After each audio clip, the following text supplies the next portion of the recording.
Much out to the family, much out to the tribe.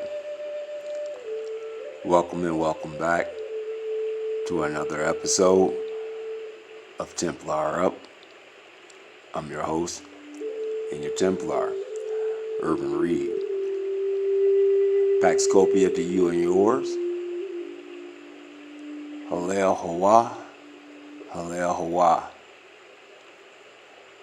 Thank you for falling back with me because I'm falling back with you. Shabbat Shalom. I hope everyone out there is doing well. I hope everyone out there is blessed.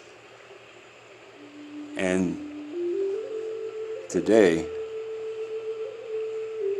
what I would like to do is keep the fires burning, keep the waters flowing.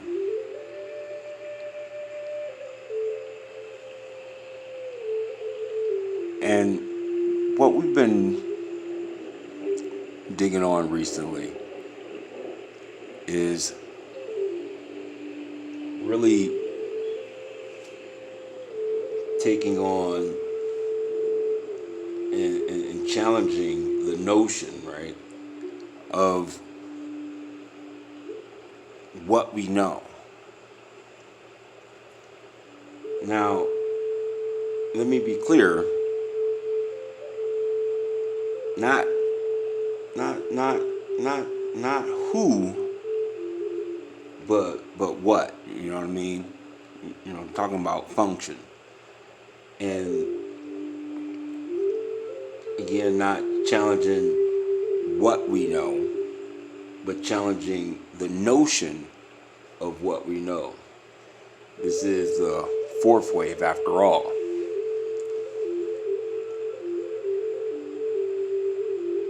And with that being said, this kind of all popped off with Brother King giving you that press of John, right? That recent press of John, and he popped off on the function. At the same time, you know, just trying to do some preemptive strikes. You know, I was doing my homework and recon on the Nimrod thing, because we were talking about and it kept popping up about, you know, as far as Nebuchadnezzar, and that has spiraled into the last drop, and where we looked at the function of priest.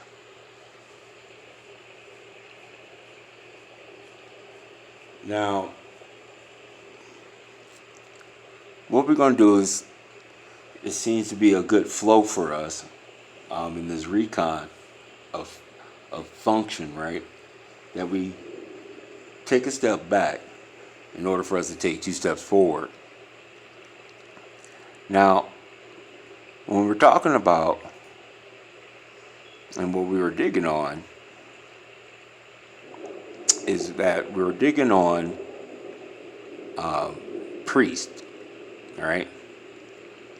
And priest is where you get the Latin protest, chief, one that presides, the pro, right? The before, and stro, right? To stand, or sisto, right? A man who officiates in sacred offices. You know, among pagans, priests were persons whose appropriate business was to offer sacrifices and perform other sacred rites of religion. And it's this part here that I want to kind of pick up where we left off, because right here is where everything kind of bakes your noodle, when you break it all the way down to the snap bone.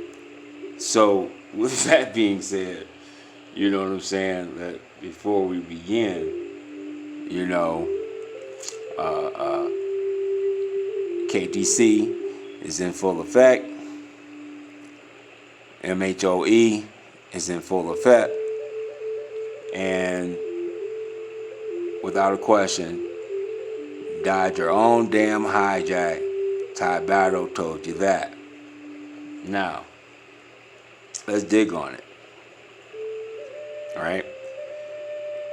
Now, Mr. Noah here states that in primitive ages, right, in the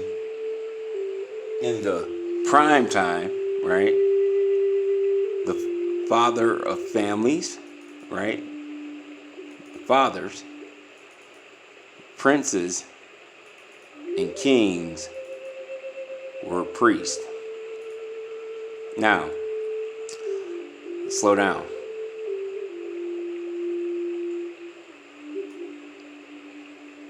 In primitive ages, fathers of families, princes, and kings were priests.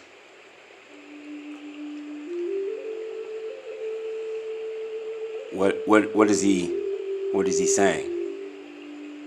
What is he implying without saying? It would probably be a better way of putting it. Well, what he's saying here is that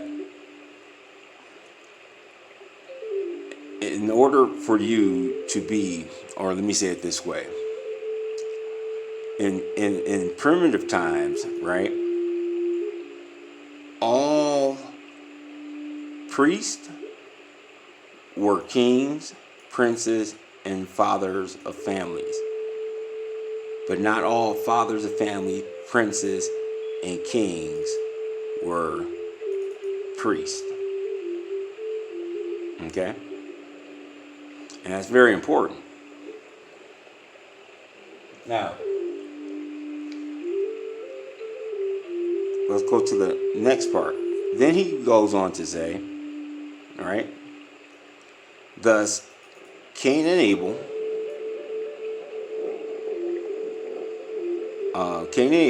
Noah, Abraham, Melchizedek, Job, Isaac, and Jacob offered their own sacrifices, right? Thus, okay, what does he mean? What he means is, what he's saying, that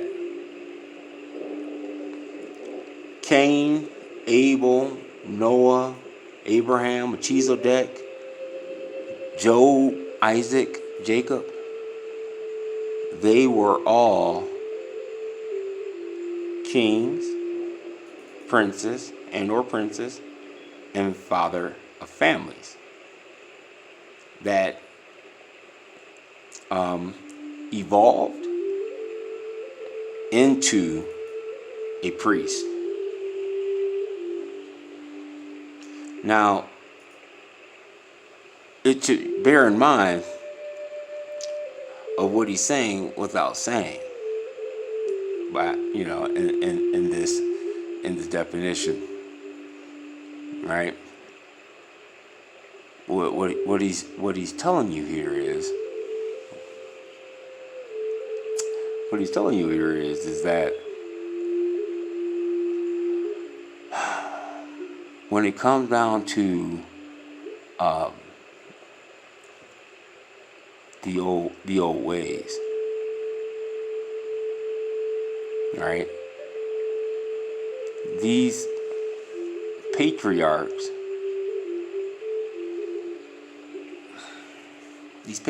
are taught to you're taught to perceive these patriarchs.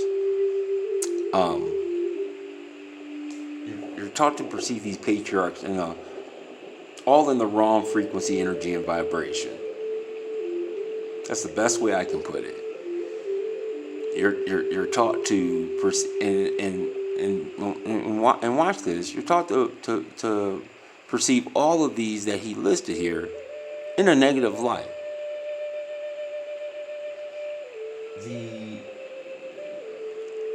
hatred, right, really lies in and is due to the fact of the lack of knowledge. You've been programmed to hate your priest kings. All of these, even if it's subtle, you've been taught to have a negative vibration with each of them. I mean, you know, when it comes down to Cain, you know what I'm saying? He kills Abel, right? Abel gets slaughtered. He gets murked. Noah, watch all the earth get wiped out. You know what I'm saying? You know what I'm saying? Abraham he gotta bounce out of Ur, right? You know, we dug on Job and how they always paint Job bad, right? And what about Isaac? I mean, you're taught your priest king. He's a priest king, right? But what is his story that he's known for? His story is more known for being like an old buffoon, as it were. So old and inept that he couldn't tell the difference between his twin sons. Right? On his deathbed, no less. You follow? I mean, when it comes down to Job, I mean, hell, they gave Job what? His so-called friend showed up. 3 of them gave him about what a week before they was like, just break the code. So you know what I'm saying? And then we all know Jacob was Jacob is definitely not one that's taught or even projected to be in a positive light.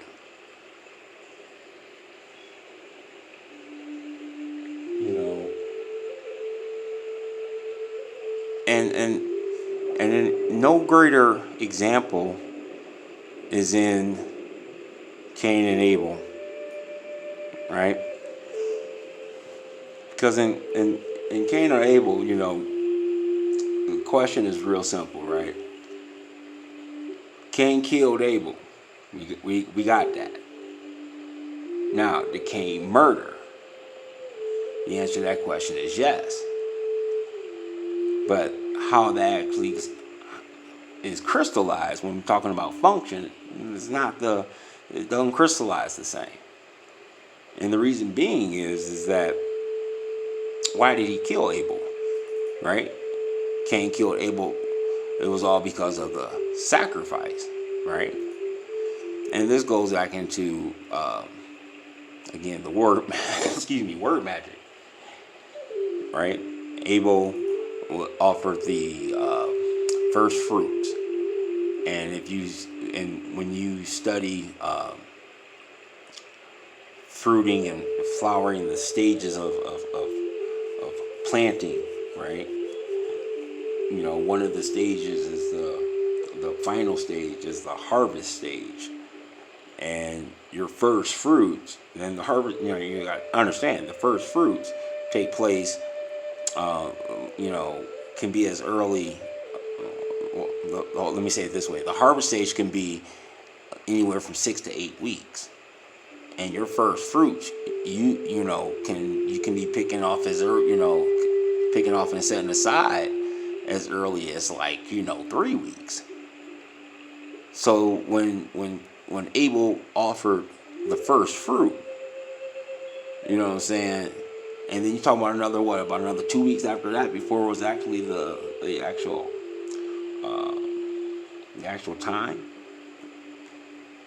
to present the sacrifice.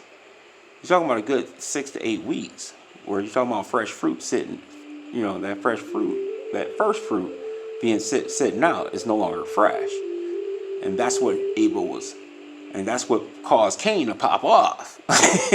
You know what I'm saying? You do it. I mean, simple experiment. See for yourself. Go get you an apple or a banana or something, and let that sucker sit out for 8 weeks on your counter. And that's what and that's what Abel was offering to Hawa, and Cain popped off. Now, where did Cain mess up? Where did the killing become a murder? Well, that happened when he gave witness, right, to himself, to the Metatron, that am I my brother's keeper? When the Metatron asked him, the voice asked him, Cain, what happened to Abel? His voice is crying out, right? And Cain's like, am I my brother's keeper, right? And because of that, he got judged, right? He got marked. That is the sin of Cain. But the sin of Cain, right? The sin of Cain, let me say it correctly. The iniquity of Cain, right, ends with with Jacob and Esau, the reconciliation of Jacob and Esau. You know what I'm saying? Now,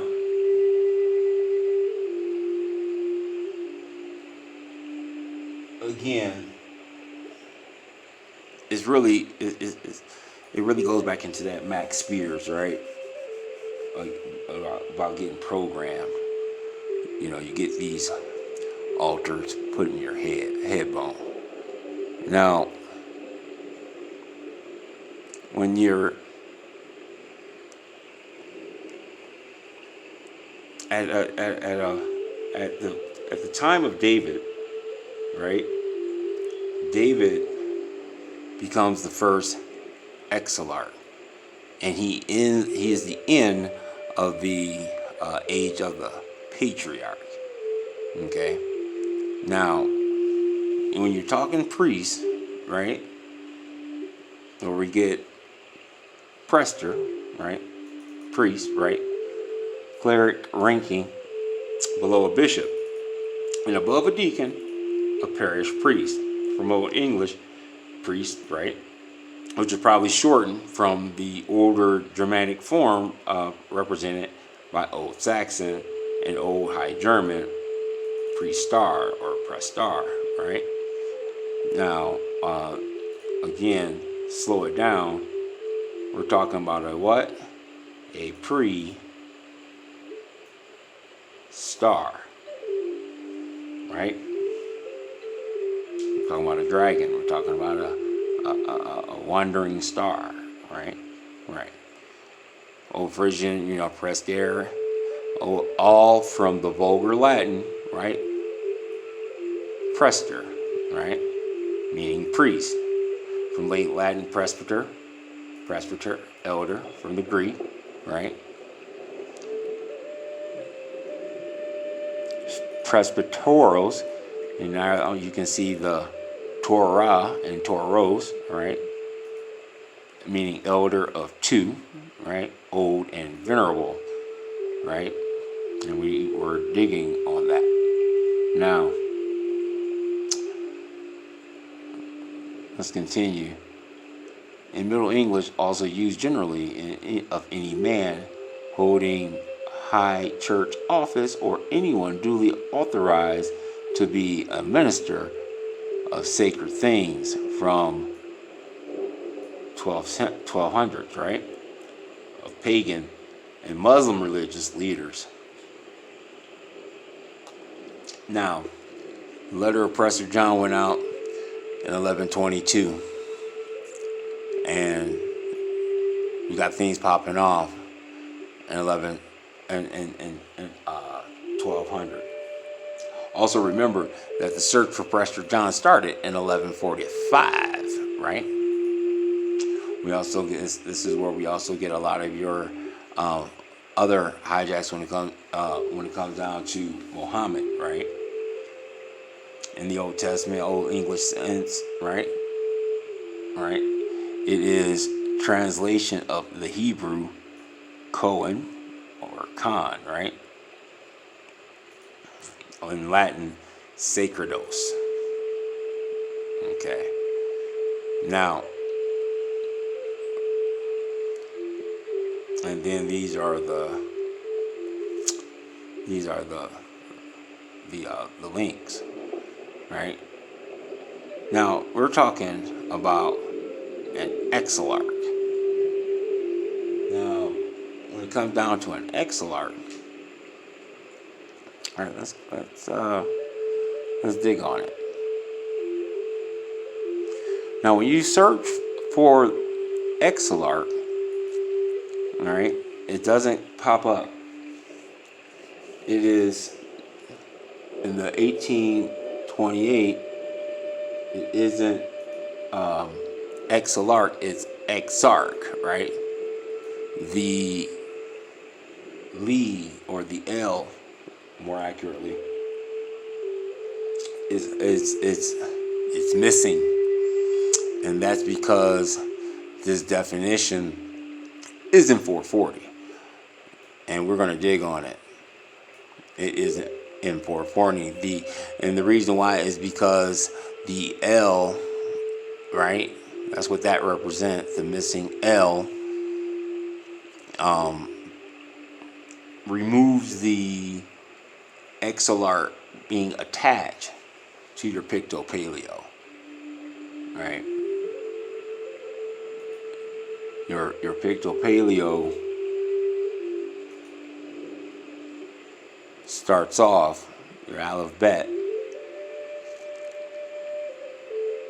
or come on computer, it starts off, I just think it's so long. There we go. With what? The Aleph, the L, right? The L. So, but let's see what else we're talking about here, right? Because he's talking about a chief in the Greek, right? A prefect or governor under the Eastern emperors, right? A deputy or legate in the Greek church, right? All right.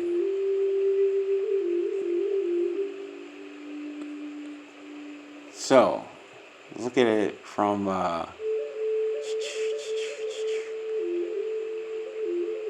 Exilarch as in the etymology. Now, in the etymology, it goes as Exarch, right? Exarch. Make sure y'all can see. There we go. Exarch. Historically, right? A ruler of a province in the Byzantine Empire, right? In the early church, a prelate presiding over a diocese, right? In the Greek church, a legate of a patriarch, right? From late Latin, exarchus. From Greek, exarchos, a leader. From ex and archos, leader, chief, ruler. See archon, right? Now it's in the C archon. So a arcos, right, is what they called you, right? I'm sorry. Yeah, is what they called you, but you were a exarchos or exarchon. Okay. All right. So let's keep it moving. So let's real quick. Let's break it down. It says, let's see X. Let's dig on it. Now, you heard me say this before. We need to really pay attention to a lot of these shortened letters and words and sounds. Okay?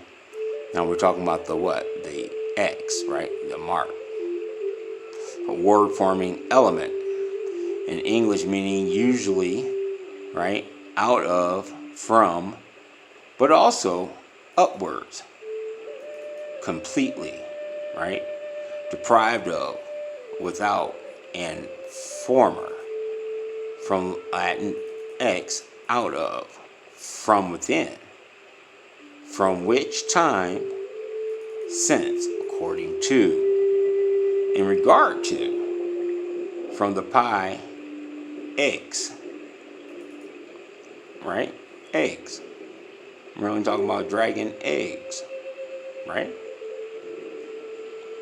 Meaning out. Okay? Source also of Gaulish X, Old Irish S, Old Church Slavonic Izu, right? Then you got the Russian is, right? You know, you're talking about rock try out, you know what I'm saying? Is, us, or, they're all one and the same. Right? But what's the pi? Had a comparative form, right? Ex toros. There's the Torah again, right? There's that bull.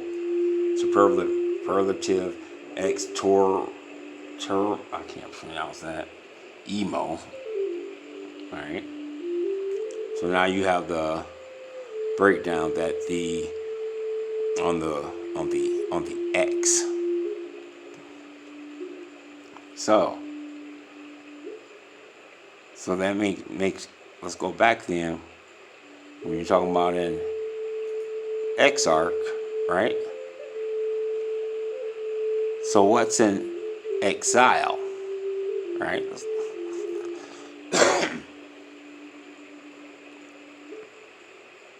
What is an exile? Sorry about that. Hold on. There we go. Exile, right? This word is probably a compound of X, right? And the root in SI. Alright? SI. Signifying to depart or cut off, separate, or the thrust away.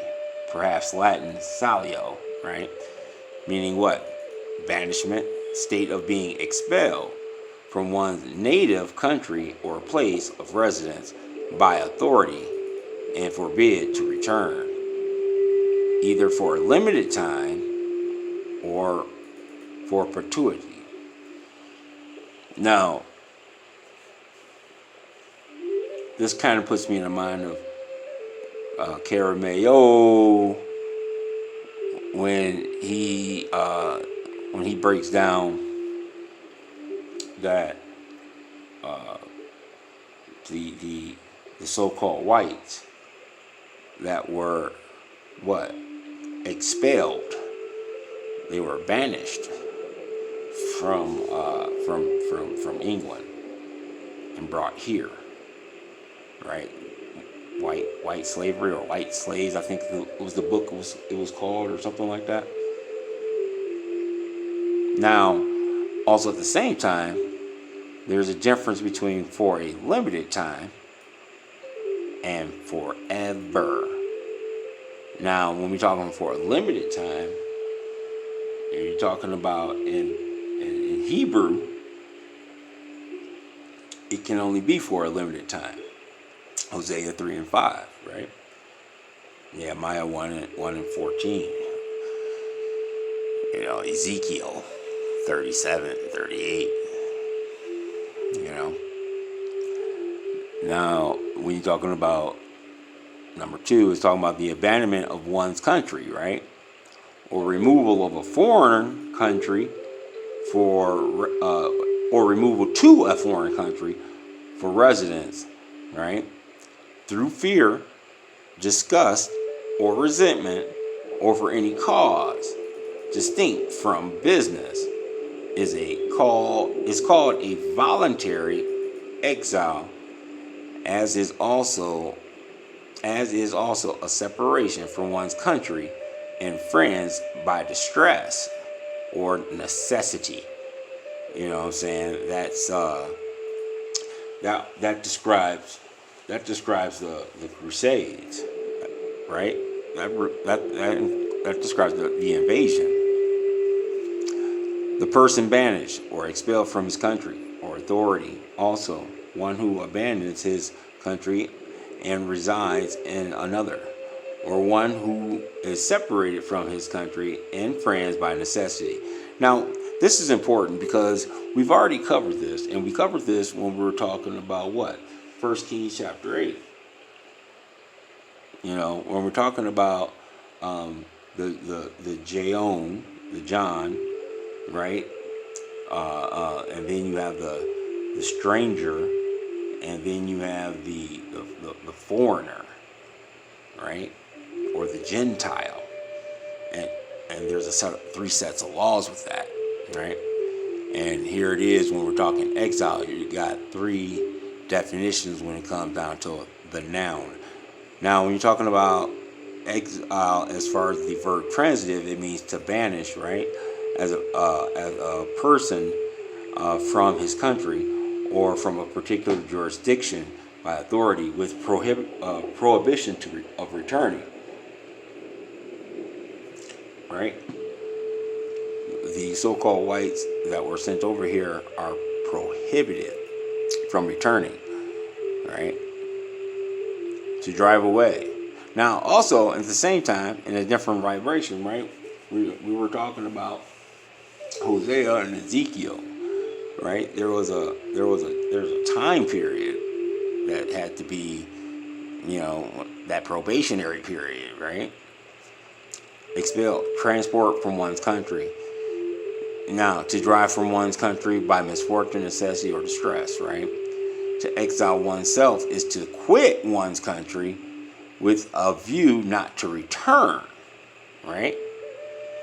Now here's exactly what I'm talking about and what we've been digging on when we're talking about the quote-unquote stranger. That, those strangers that came over and was like, decided to choose up. You know what I'm saying? But, you gotta test. You gotta test. It's KTC, keep the code. Right? Most high over everything. Exile, slender, thin, fine. Okay? Now, that's an exile, right? And we are digging on that. So let's go back, so now we understand the Leah's mix thing and this, that, and the other. Let's dig on what's in Exarch, right? Because when you look it up, they don't say. I think it's this tab. They say Exarch, right? Exarch. Where's the did I close it by accident? No, I didn't. Where is it?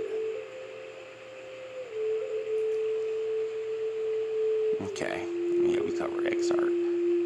Now, let's go forward. Where was it? I know what it was. It was here. Yeah, it was here. Okay, so now it says also to see what? Archon. Right? Archon. Yeah, this may be for the dismount. I don't know yet. What? Let's see. How we bring it in? Archon, right? One of 9 chief magistrates of ancient Athens, 1650s. What are we talking about? What are we talking about?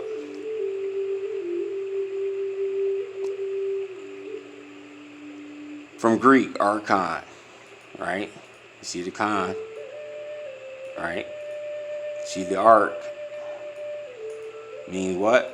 Ruler, commander, chief, captain. A noun. Use of present participle, archene, right? Be the first. Thence, to begin. Begin from or with. Make preparations for, right? Also, to rule. Lead the way, right? Govern. Rule over. Be leader of.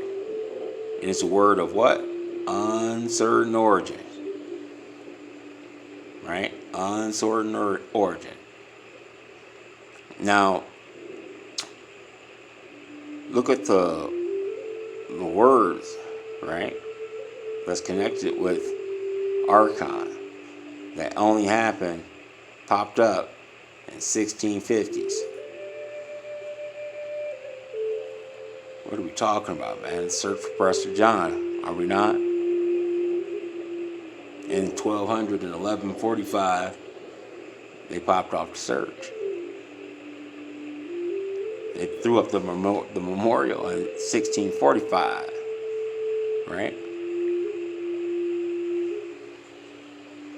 You know, when you're talking about that Anatoly, you know, the first drop off is 1650s. Your next drop off is 1100s. With what he says is what? Year zero is 1054. Is year zero. Where all history is duplicated from, basically. And that means from 1145 till now is 900 years come next year. And all that time you ain't had a noble image? Come on, man. Why you think they pressing so hard? Because they know they have a time limit, right? And their trick to keep going, to keep perpetuating, is to keep moving the time to avoid Judgment Day, right? Or the judge, or the that Revelations, right? Now let's go see, where was it? I think it was this one, yeah.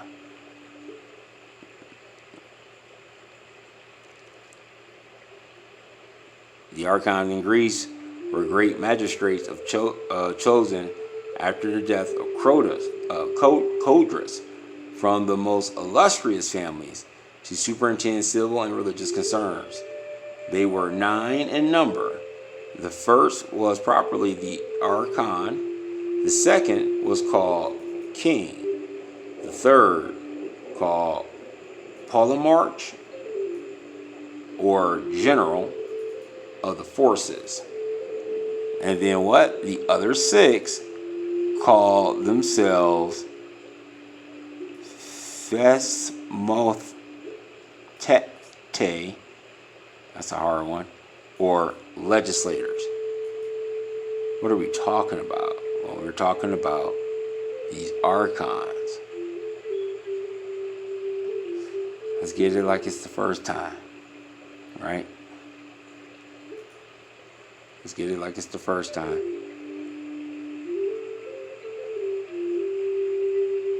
When you're talking about these archons, you're talking about the 9 worthies, right? So that, just so that you can see that I'm not making this up. When we're talking Exilarch, right? As a function, Worthy, mid 13th century, 1200s, having merit, from worth, the noun plus e, right? Old English, right? Worthful in this sense, attested from late 14th century, that's 1300s, right? That's after 1366, right? As what? A noun meaning person of merit, especially in 9 worthies, famous men of history, and what? Legend. We're only talking that romance. We're only talking Romani. We're only talking about that ancient love song. Who are the heroes, men of legend? Joshua, David, Judas Maccabees, Hector, Alexander, Julius Caesar, Arthur, Charlemagne, and Godfrey, right? 3 Jews, 3 Gentiles, 3 Christians, right? Right. What's worth?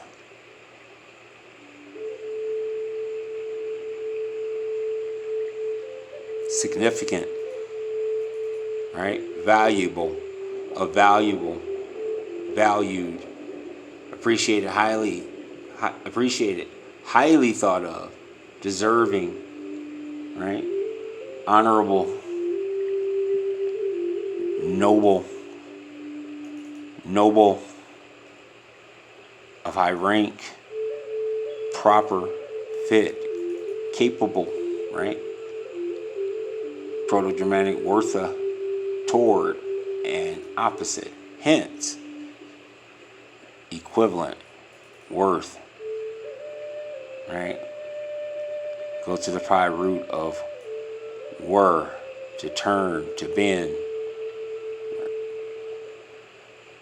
to come, to be, to come, to be, Hawa, framer, shaper, now chiefly, if not solely, in the archaic expression of woe, worth, the day, present subjunctive of Old English, right? Worthen, to become, be, befall, from that Proto-Germanic worthen, right? Were, the pi, to turn, to bend, right? What we're talking about? Talking about that Picto-Paleo.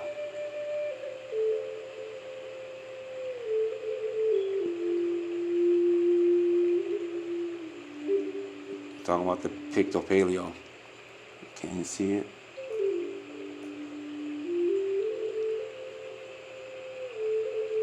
Talking about the God, the turn, the bend, the twist.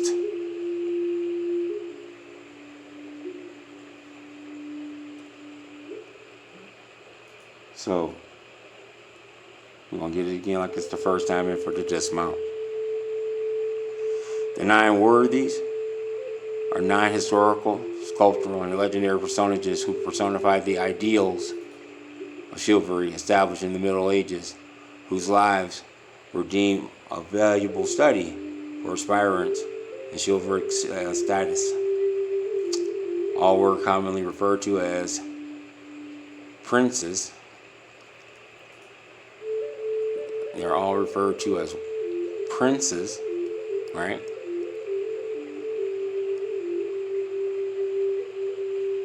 They're all referred to as princes, right?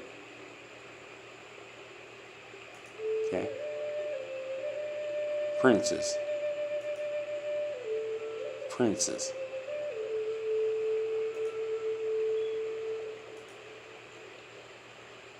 They were also, in the French, they were called les, neuf, pro, or 9 valiants. Okay. The 9 worthies. We talked about that list. right? And we dug on the 1949 Codex, right? And remember, we got the drop on what? King David. Well, we also got the drop on Nebuchadnezzar. We also got the drop on Job, right? Got the drop on what the real three magi's are, right?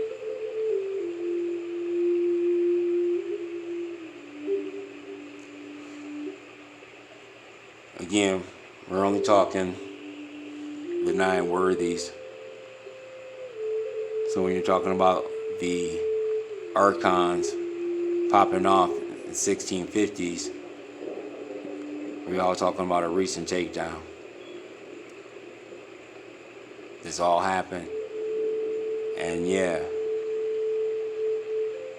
when you're talking about an Exilarch, you're talking about the 9 worthies. And the main one at the seat is King David, the first Exilarch.